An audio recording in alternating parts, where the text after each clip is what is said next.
Today we are delighted to have Dr. Fran Martin with us to introduce her new book by Duke University Press, Dreams of Flight. Fran, can you briefly introduce yourself, please? Sure. I'm so thrilled to be here, Cora. Thank you for having me on your podcast and your video series.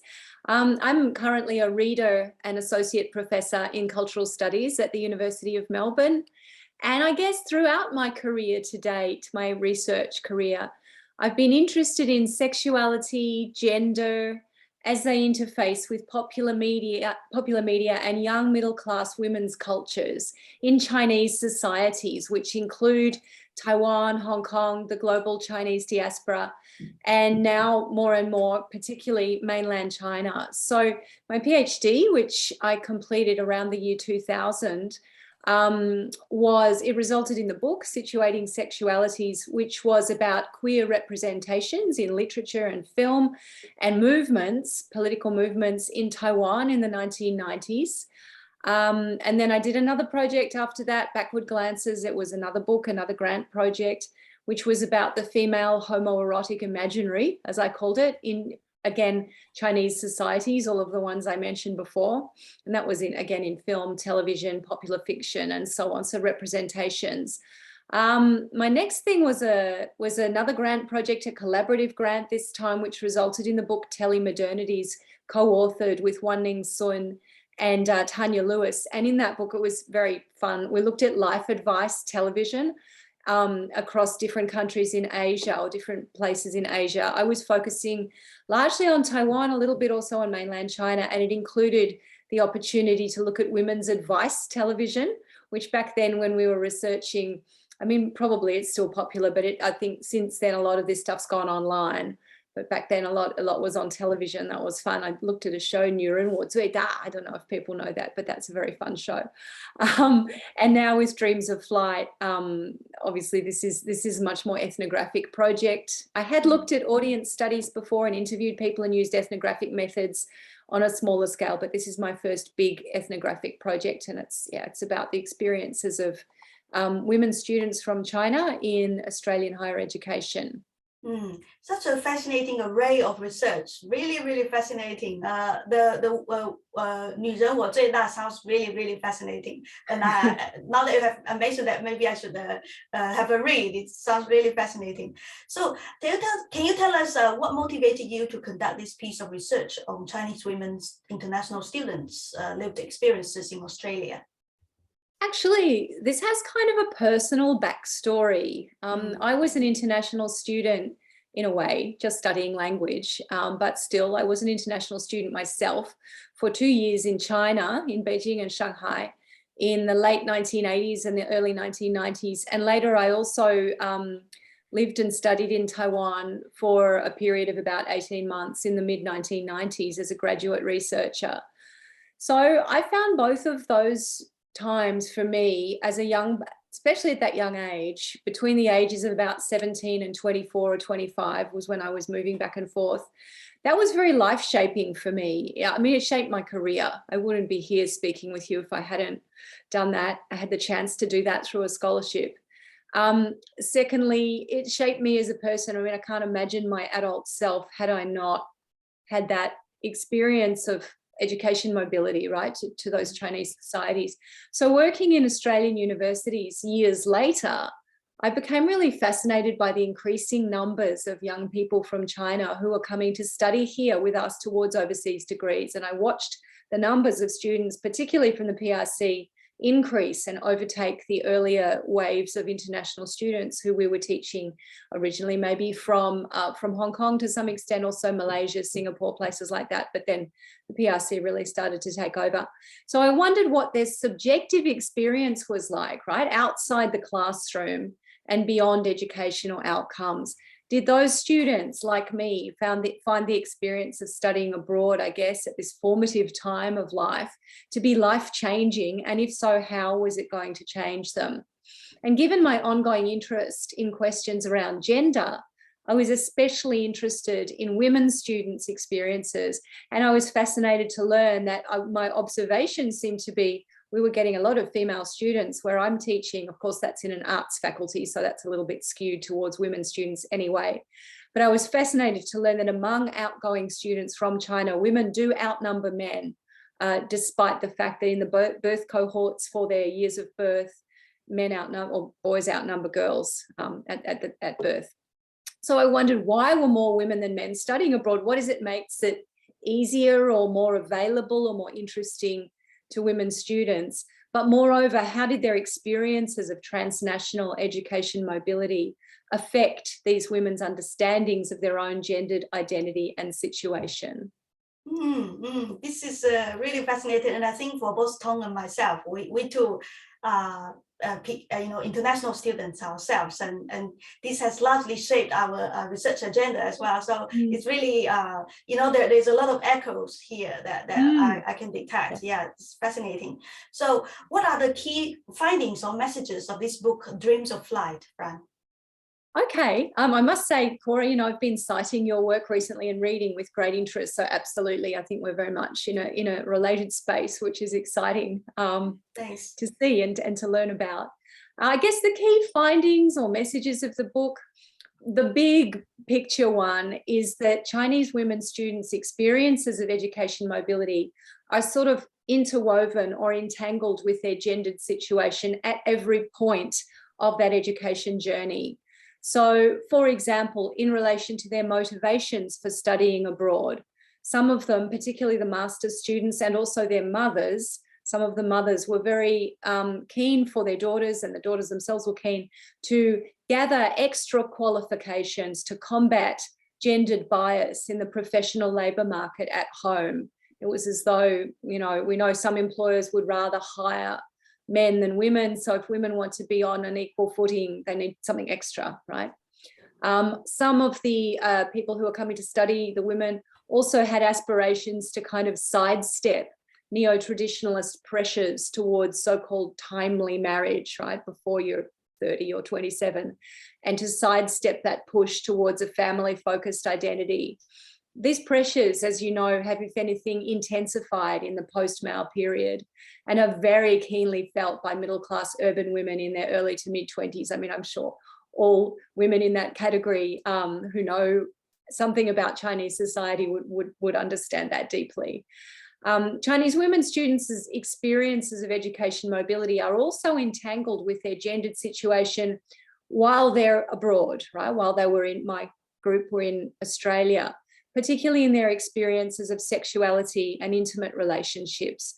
So I found that while they were overseas, the students experienced what I call a kind of partial suspension of some of the sex gender norms at home due to distance from surveillance by the elder generation. And to some extent, they were able to elaborate alternative norms around relationships and sexuality, which one might broadly say were more sort of liberal. I mean, particularly for those women from smaller cities. I think that women from big cities, maybe their norms were more comparable abroad and at home if you're from Shanghai or Guangzhou or somewhere. But if you're from a small city, it could be quite a big difference. For example, they found increased opportunities in Australia to explore non-conventional sexual relationships, which might include for some same-sex relationships, or even just non-committed romantic or sexual relationships, non-married cohabitation with partners, which again, women from smaller cities may have been a bit not that keen to do that at home, but they felt freer to do it here. And also some of them pursued relationships and in some cases even marriage and children with partners of whom their parents disapproved, like actively disapproved, but they went ahead and did it anyway, partly due to that distance. However, I think it's important to say when I'm talking about this point that the sex gender norms of home never completely disappear, right? They kind of follow people as they move. So that these young women had to constantly negotiate between divergent sex gender value systems. An example of that would be the stubborn stigma that attaches to certain sexual behaviours, including women's sexual adventurousness within their peer groups, both at home and to some extent also abroad. So they're negotiating between contradictory systems constantly. And finally, so I've talked about how gender functions before leaving, during being here. And finally, after graduation, we find that studying abroad impacted on graduates' understanding of their own gendered identity. So this is really, if I had to say in a nutshell, the key finding of the book in terms of its central project about gender. I would say that overseas study generally, not for everyone, but generally tended to decrease the graduate women's identification with neo-traditionalist understandings of adult women's family-focused identity, right? So they're less likely to feel happy with that family-focused identity being imposed on them. And it tended to increase their identification with a different kind of identity, which was much more individualized, self-focused, autonomous, self-reliant, or this is what they aspired to be, right? Consumerist, also high-end luxury consumption figured, some of them told me, figured much more than it had, and also professionally oriented. Some would call this a turn toward a kind of hypermobile neoliberal identity. I think it is in some regards a little bit like what 𝗦𝗲𝗿𝗲𝗿 has written about, you know, education mobility facilitating this kind of hypermobile, flexibilized self that fits in with the demands of global capitalism, if you like, fits them easily into that labor force. Along those lines, I call the type of identity to which participants became increasingly attached mobile enterprising selfhood. But some of the most interesting things are like in the realm of gender, as you can see, it's as if it's very clearly that studying abroad tends to cement like post-traditional identity. So it has kind of progressive effects in the realm of gender. But then in the realm of identity generally, we're fitting people out to fit into this particular type of late capitalist flexible workforce, which is, I mean, is that a progressive effect? I'm not sure. So the two, there's some very contradictory things going on. But at the broadest possible level, really, this did turn out to be a book and a project about education mobility as a technology that produces subjects for global capitalism. And part of that process is that gender detraditionalization, interestingly. Fascinating. And just now when you mentioned the mobile enterprising individual, you know, it just reminds me of Yan Yunxiang's work. Did you engage with his work? Yes, absolutely. That whole chunk of scholarship around individualization in Chinese society and he has written a little bit about how that impacts on gender relations. Absolutely. Yes, fascinating, because I think Tong is also trying to engage with Yan's work, right? Yeah. Fran's book and Yan's work would be really relevant to you, Tong. Right, so Fran, can you tell us about the whole process of the primary research? I would love to, because it was such an amazing journey.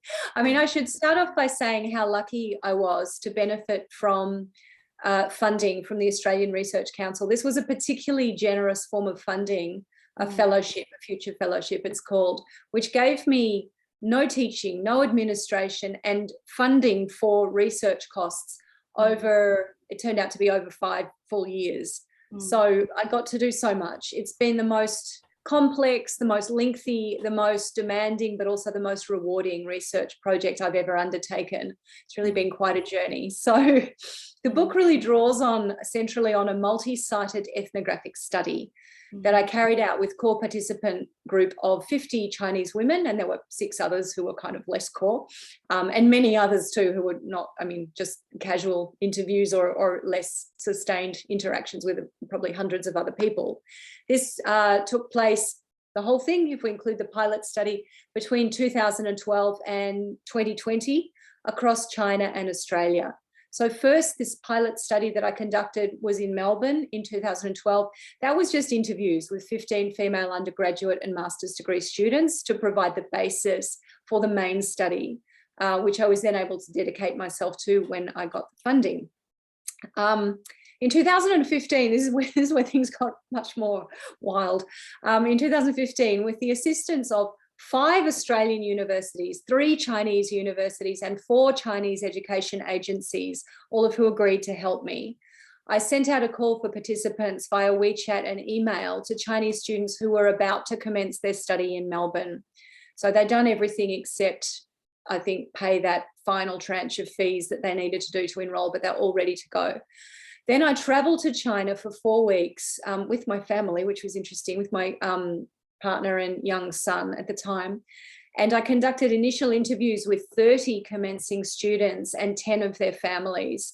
That was in Shanghai, Guangzhou, Hefei, Kaifeng, and Shenyang. So kind of all over the place, more or less. I also attended pre-departure briefings for students run by Australian universities and Chinese education agents. And I had a focus group, series of focus group interviews with 30 female undergraduates at Shanghai University, where I was collaborating with the Centre for Contemporary Cultural Studies. But that was in order to get a sense of how domestic students thought about gender in relation to education mobility, and an understanding of their reasons for not studying abroad, which turned out to be mainly economic reasons, as you might guess. Then back in Melbourne, I got another 20 participants who had already commenced studies in 5 different universities at a whole range of different levels. So from bridging programs to undergraduate programs to master's degree level. And over the next 4 years, so then I had this main group of 50. Over the next 4 years, I met regularly and often with that core group in large groups. They kind of got to know each other through my study, which was really that was intentional. It was one of my methods. Also in small groups, also in pairs of friends, pre-existing friends, and individually. So in addition to conducting periodic recorded interviews, at least every 6 months or so, sometimes more, I hung out with participants without recording, and also their friends, their housemates, their boyfriends, their classmates, visiting parents, cousins, whatever, at activities that they organised. And I met them periodically for chats over coffee or meals, or just went to their house to hang out. And with the help of the project research assistant, who was amazing and really just made this possible in a lot of ways, Dr. 𝗦𝗲𝗿𝗲, I organised a series of large group activities too, to allow for further participant observation and to create that sense of group cohesion. Slightly unusual method, I know. It's certainly not a classic sort of anthropological method, but I thought it would be useful to have people cohere as a group, to increase their identification with the project and to want to keep going. So we did weekend day trips to scenic spots, right? Tourism, we went hiking and stuff, film screenings, Australian cinema, barbecues at my place. I took them to community festivals, to public events, Christmas gatherings with my family, discussions and other research activities conducted at large annual meetings over a pub lunch. I introduced them to the concept of going to a pub, not to like in a nightclub kind of way, but in a wholesome daytime sort of way. You just have lunch and have a chat, which was new to some of them at the beginning. They weren't expecting that. So between 2015 and 2019, I also maintained virtually daily contact with that group through WeChat, which I became absolutely addicted to, particularly the stickers and the emojis. I found I kind of couldn't express myself without a sticker at certain points in the project. So we had a dedicated chat group for the study, and obviously we also private messaged each other, and we had shared moments feeds. All of this is with consent, of course.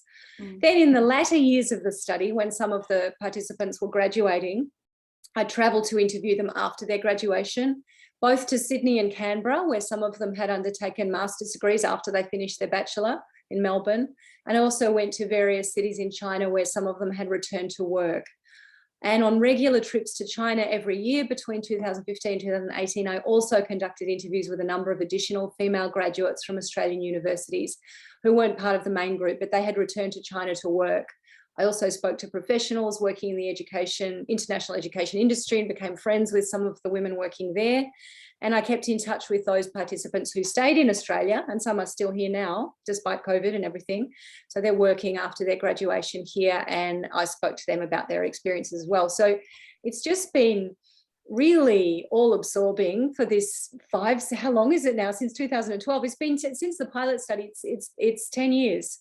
And incredibly, all of them I'm still in contact with all 50 in the core group, and like many others as well. And I'm just sending them out copies of the book, and it's great to just have maintained those relationships. Yeah, very enriching for me. Yeah. What a project! It's really, it just sounds all encompassing. You know, like it's yeah, wow. And I can see you, you know, from your expression and from the tone of your voice that you're really, really involved and really, really excited about the project. Yeah, that's great. Yeah, that's right. I mean, it really was life-changing. Like my family too. My son was like, he grew up from being, I don't know, how old was he at the beginning? Like 6 or 7 to being, you know, 5 years plus 5. I'm not very good at maths, but he sort of was, it became natural to him. He was like, oh, we're doing a thing with those Chinese girls again. Like, you know, it sort of became part of our life. Yeah. Which was terrific. Yeah. Yes. It's such a fascinating experience. I can imagine, right? Yeah. Right. So, Tong, you have a few questions for Fran, right? Yeah, I also have some questions for you, Fran. Yeah, thanks for introducing your findings. It's really amazing and very looking forward to reading it. Yeah, and I have 3 questions. The first one is, while conducting the research, what strategies did you use to maintain good relationships with your participants in a 5-year ethnographic study? Yeah. Thanks for that question, Tong. It's such a good question. And I had to think about this a lot when I was like applying for the original grant, to try and think, how can I stop people wandering off halfway through? So I guess from my description of the research methods a moment ago, you can see the project was designed from the beginning with exactly that question in mind. So I started out very much afraid of losing participants over such a long project. And that's what motivated me to build in research methods that could add value for the participants themselves, not just in that abstract way we often say, like, oh, well, I'll show them the findings and this will enrich their self-understanding. I mean, that is true, that's part of it, but more concretely, I guess encouraging the formation of friendship bonds between participants so that they would cohere as a group and want to keep going, like I said before, but also, I guess, arranging the fun activities and introducing them to life in Melbourne a little bit. I also offered informal mentorship to my participants, very informal, but as an experienced academic in the Australian system, there were things that they wanted to ask me and I was always open to trying to give a good answer to them. So some questions included, what should you wear when you go to a job interview? Where can I buy that kind of clothes here? What should I spend, right? Should I enroll in a PhD, do you think? How should I begin researching an essay? What should I do about this conflict with my lecturer? I'm stressed out by study pressure. What can I come and just talk to you and just vent about study pressure? Things like that. So we had a lot of those kind of discussions and I really tried, I mean, I want to help students anyway, just that's why I'm an academic partly, but like I really tried to give as much as I could in that regard so that they would feel the value was, they were getting some value back there. Also staying in frequent friendly contact on social media and trying to learn how relationships are maintained within the student diaspora through WeChat particularly, and trying to become proficient with that tool and thereby maintain my relationships that way as well. And I think that was fairly successful. I did give people a token, a gift voucher every year, 200 Australian dollars every year for participation, which wasn't a big draw card for most of them because they came from well-off families, with a couple of exceptions, but it didn't hurt to just acknowledge it formally like that. And especially a gift voucher, it's kind of ceremonial, like it's nice, it's pretty, it's not just cash, it's not that crude, it's kind of like a gift. Also, I made annual bilingual, with Sanchin's help, fixing up my translations, annual bilingual reports of findings. So I give them a PDF every year and say, this is what we found out this year, like about 4 or 5 pages in Chinese and English.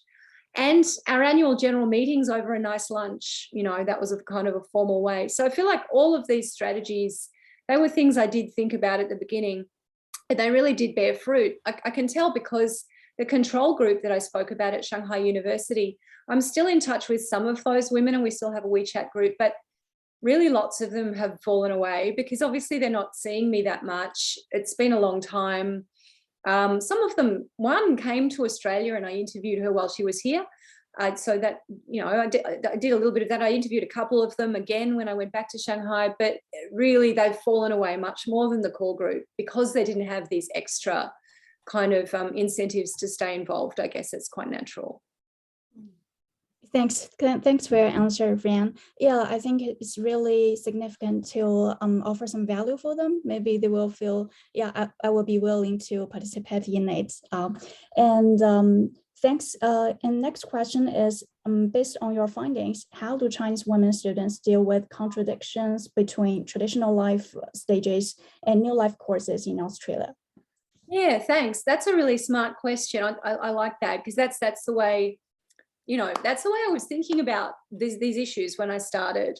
However, now that I've done the project, I think that the way I see this, it's not so much about Chinese versus Australian life course models. It might be, but it's not necessarily. I think it's just as much about how education mobility affects these women's already in process negotiation of conflicting life course models within China, right?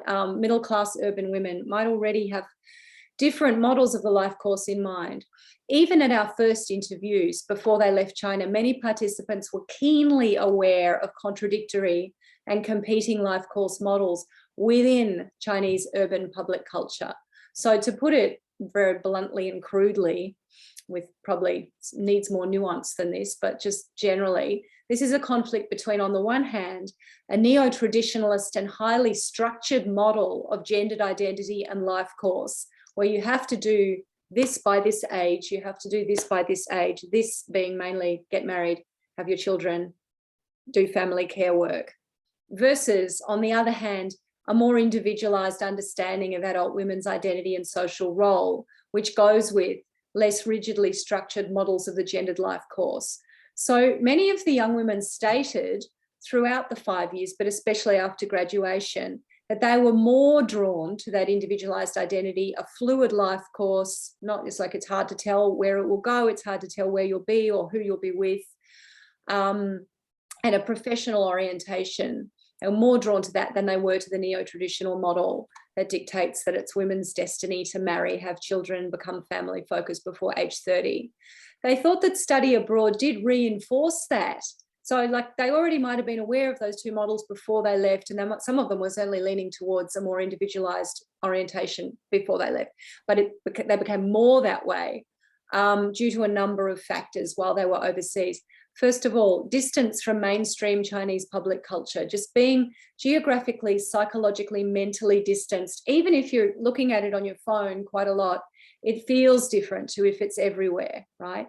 When I say public culture, I don't just mean media culture, but I mean the kinds of pressures that a lot of the participants spoke about. Like I remember one interview where one of the participants said to me, it's like as soon as you open your door and walk out of your apartment, you feel like the neighbor lady is about to say, oh, you're such a big girl like you. When will you get a boyfriend? When will you get married? Or your auntie will say that. Or you just feel, even if no one says it that day, you feel it's there. Whereas here, you open your door and silence, like it doesn't have that feeling of pressure. Also, while they were overseas, they became close with other young Chinese women in their similar situation. And they could talk about all this in a big group of people who were all thinking, yeah, why is everyone getting married at home? Gee, my cousin's only 23 and she's already married. That seems, that seems a bit young.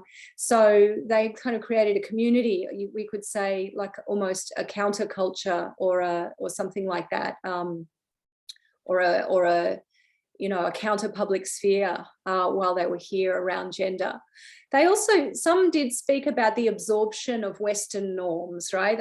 But I would always press them on this point because I thought the process of that absorption was a bit hazy since, and this is really another key finding in a different domain, most participants suffered some form of social exclusion while they were in Australia.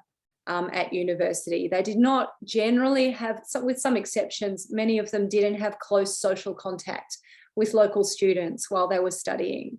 So their sense of the contrasting Western life course model was kind of a bit, it was vague. It was just a vibe. Like they kind of felt like, well, I remember once I asked someone, but where do you think you're absorbing this from? Like, do you have friends that you talk to? And she's like, no, it's like, I guess American TV dramas, so it wasn't even local, it was American.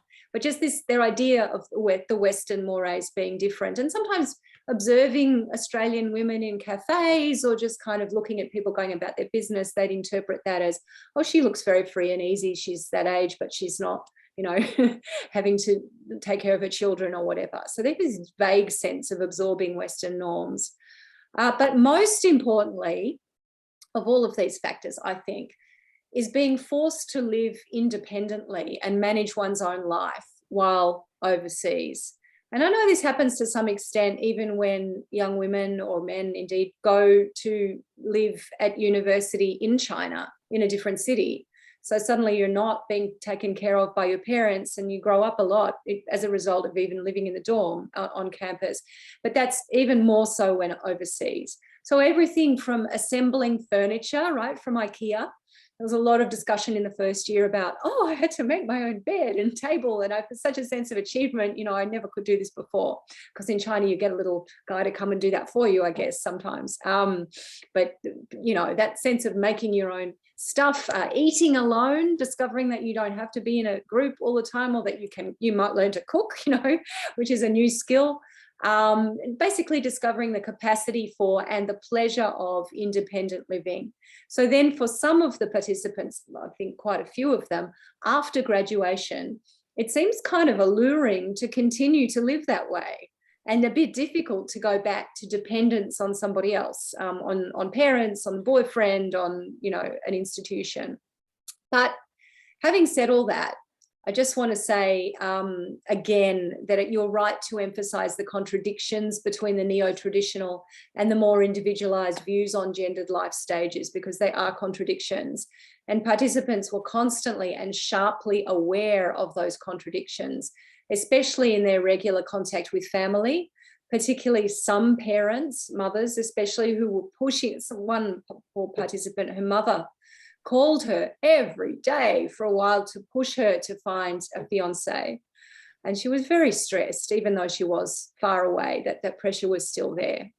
And they were in contact with peers back home who all see, at one point, I think in about 2018, suddenly everyone's cousins and everybody's friends back home were getting engaged and married and pregnant. It seemed like all at once at a particular age. I suppose they were all about 25, 26, 27 around then, while some, you know, the people here were just graduating from their master's degrees.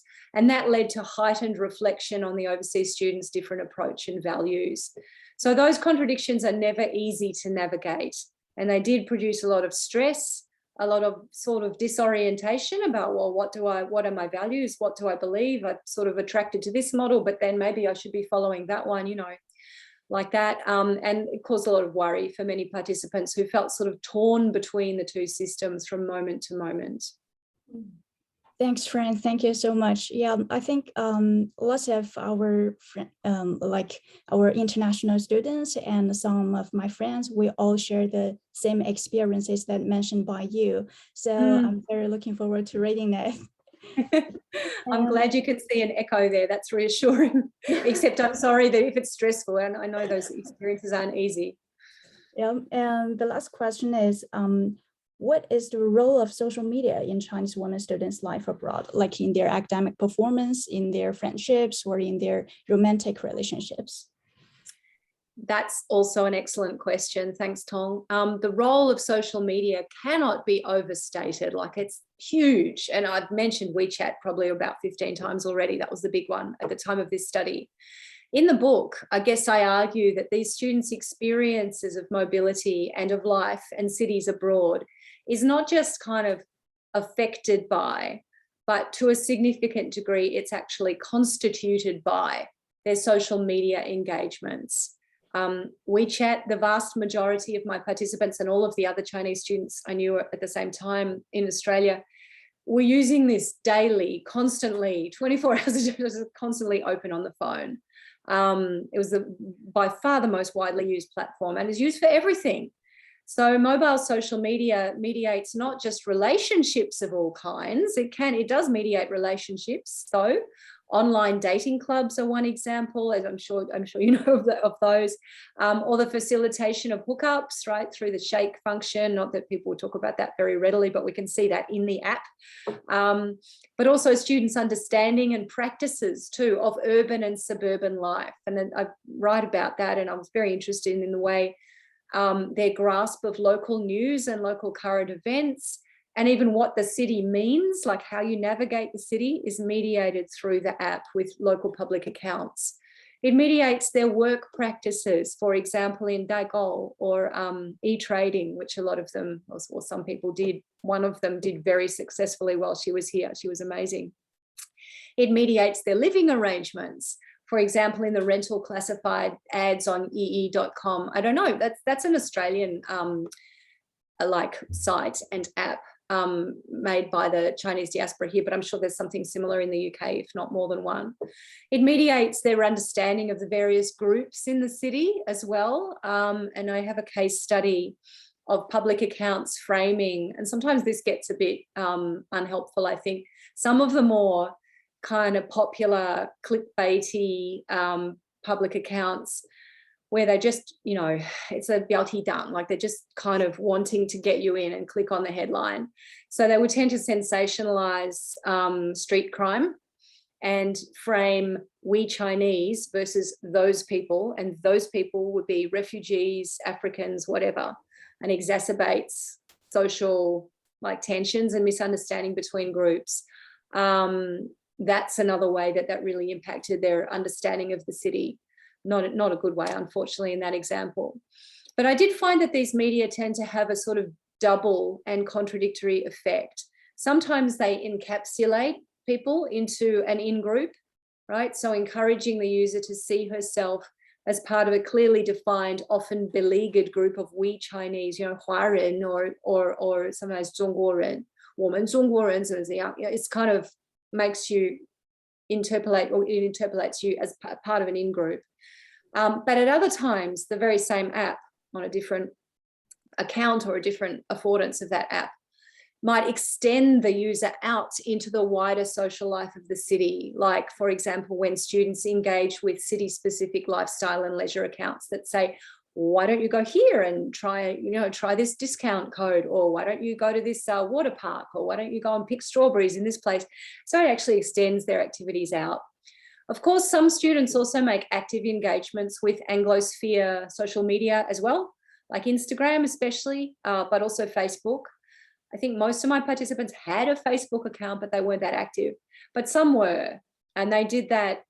Those that were very active on English dominated social media were doing that on purpose as a way to get those friendships out of the kind of expatriate circle, if you like, so they could extend their friendships that way and consolidate cross-cultural engagement. So many different like affordances and effects of social media, as you can see, in almost every domain of life. I think it's a really important thing to think about and to study. Yeah. It's something probably that we can talk about in our last question about the next steps of your project, right? Yeah. But before that, many of our members of the network are interested in the publication process. So can you share with us how you went about proposing this book to Duke University Press, and what were the highlights or challenges of getting this book published? Yeah, I'd love to share that. The message I would have for members of the network, sort of like, it's a sad message in a way, but it's meant to give you strength, which is to say it never seems to get any easier. You know, I've published a number of books by now. Every time it's stressful. It just, you know, all of the books I've published, including this one, I've sent the proposal to several presses, like 5 or 6. This one I think I sent to at least 3 or 4 and was rejected several times. Sometimes they're just like, not interested. Sometimes they're like, that doesn't fit with what we want to do. Sometimes they just don't get back to you. You know, it's just, and no matter how tough you try to be, it tends to be a little bit, you know, it's not that easy to go through, I guess. So I hope that people can take heart from the knowledge that we're all going through the same thing. You're not alone on the lonely publication journey. Even your professors and these people who look senior are probably wrestling with the same problem. So I've worked with Duke before. It's always been an excellent experience. They're great editors, great designers, great communication. So I have a very good experience working with Duke University Press. I think there's a 3rd or 4th with them. So I've done some edited collections with them as well. But I mean, just to give people an understanding of how this is not a cozy deal, even for an author who's published before with this press. I was mentioning at the start of this interview, our previous book, Telemodernities, that was with Duke University Press. Now, we launched that book, the three co-authors, Tanya, Lewis, 𝗦𝗽𝗲𝗏, and myself, launched that at a big cultural studies conference in Australia. And the executive editor of Duke, 𝗦𝗽𝗲𝗏𝗏, was there, and he was at the launch. It was fantastic, and he spoke, and it was a real buzz. There was lots of people there, and we had this great vibe in the room, and it was a lovely launch. We had some champagne, middle of the day. It's very fun. And then I thought, well, I'm starting this other project. I'll just mention it to Ken. I'll just mention it to the editor. Since we have such a good relationship, maybe he'll want to listen. But I didn't know what the book was going to be yet, because I hadn't really done most of the research yet. So I said, Ken, I'm going to have another book proposal, and it's about Chinese women students in Australian higher education. And he just went blam, back to business. Like, he's like, okay, what's your central argument? I'm like, oh, I don't know yet. I wasn't ready. But he was so all business, and that's very professional, and that's not a criticism at all. But that just gives you a sense of how it's not easy, right? Even when you have the relationship, you've got to be ready to sell it. You've got to be ready to be convincing. Maybe don't approach the editor before you know what you're going to say. Even though it turned out well in the end. I felt like a bit silly. I'm like, oh, why did I think that would work? But like it's just to really make the point. It's not easy, but with preparation, and I would say get someone who's done this before to read your draft book proposal and give you feedback on where you can strengthen it. They do have, a template, like it's a formula, it's like a thesis, there's a way of doing it. But just be emotionally prepared that it's not going to be easy, it's probably not going to be quick, but it is worthwhile in the end. It's definitely worth the work that you put in. So from what you have just told us, the anecdote, it seems to me that you have to have a very clear central argument before you approach the editor, right? I think so. I mean, I learned that like all over again. I mean, yeah, like not only a clear central argument, but you need to be able to probably say, who's the market? Why is this new? Why is this not already out there? Why is it interesting?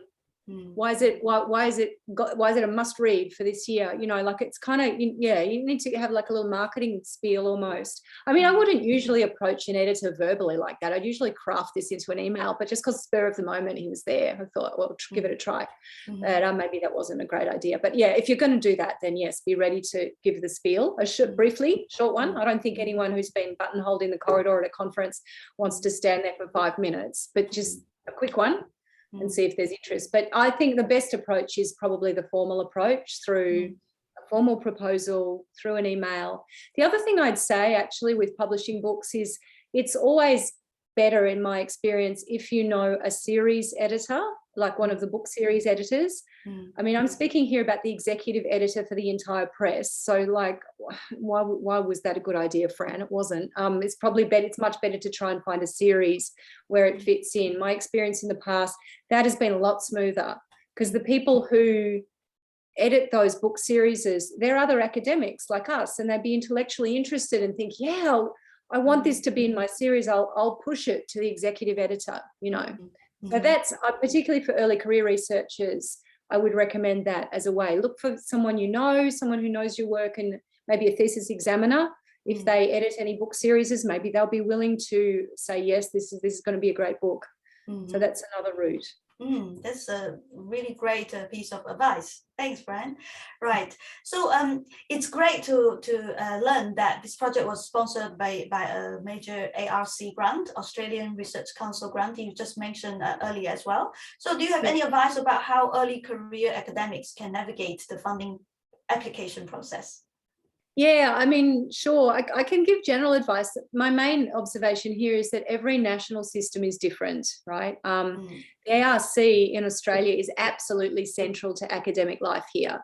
That money from the Australian government allows us to do the research that we do, and it's like, I don't know what we would do if it wasn't there.